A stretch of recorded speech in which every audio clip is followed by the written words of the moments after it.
जिस तरह की हिंसा हुई, प्रतिशोध की भावना से अपमानित करते हुए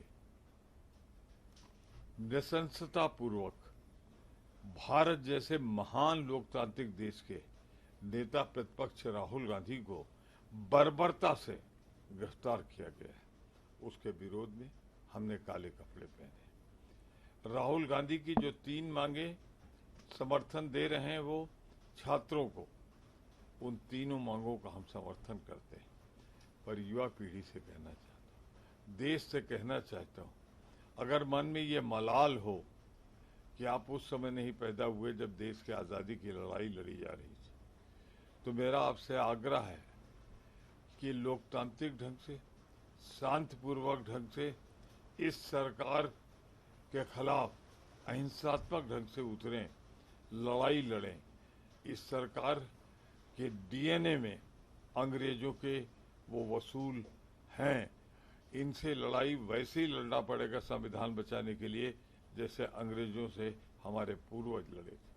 सर, धर्मेंद्र प्रधान की बात कर लेते हैं। कल आप लोगों ने प्रोटेस्ट किया, उसके बाद उन्होंने कहा कि कांग्रेस स्टूडेंट्स को एक पॉलिटिकल टूल की तरह यूज कर रही है, मानसून सेशन को आप डिस्टर्ब करने की कोशिश कर रहे हैं। बेशर्मी की एक इंतहा होती है। धर्मेंद्र प्रधान वहां हो रहे हैं। लाठीचार्ज परसों हुआ है, कल हमारा विरोध हुआ है।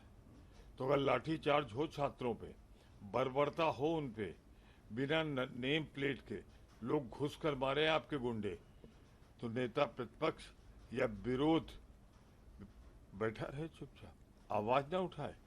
और आप जिसके टाइम में पेपर बिक गए, लड़कों ने आत्महत्या कर ली, बेशर्मी के साथ कह रहे हैं हम छात्रों का, उनकी भावनाओं का दुरुपयोग कर रहे हैं।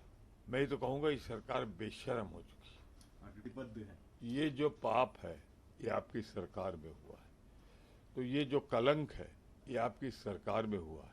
जिसने कलंकित किया है वो धर्मेंद्र प्रधान से इस्तीफा लेने में क्या आप इसलिए घबरा रहे हैं कि जब वो पेट्रोलियम मिनिस्टर था वो बहुत कुछ उसने किया है, वो राज खोल देगा आपके। मैं फिर कह रहा हूं मोदी जी, विनाश काले विपरीत बुद्धि। आपकी सरकार की मत भ्रम हो गया है। वो एक आदमी जो नैतिक रूप से जिम्मेदार है उसका इस्तीफा न लो, हजारों छात्रों को घायल कर दो। नेता प्रतिपक्ष को जिस बर्बरता, नृशंसता, हिंसात्मक ढंग से कल उस चौराहे से उठाया गया जो आपके घर से दूर है, चौराहा है, हजारों गाड़ियां दिन में जहां से पार होती, कौन सा खतरा था आपको? नेता प्रतिपक्ष तो आपके साथ बैठते हैं लोकसभा के अंदर, उनसे खतरा वहां था। फिर कह दूं आपसे, सत्ता के नशे में मदान धोकर जिस तरह लोकतंत्र की हत्या आप कर रहे हैं, फिर समझा रहा हूं आपको, विनाश काले विपरीत बुद्धि। नौजवानों आगे बढ़ो, लोकतांत्रिक ढंग से अपनी आवाज उठाओ, देश आवाज उठाए। इस सरकार का संविधान में विश्वास नहीं है, इस सरकार को बने रहने का अधिकार नहीं।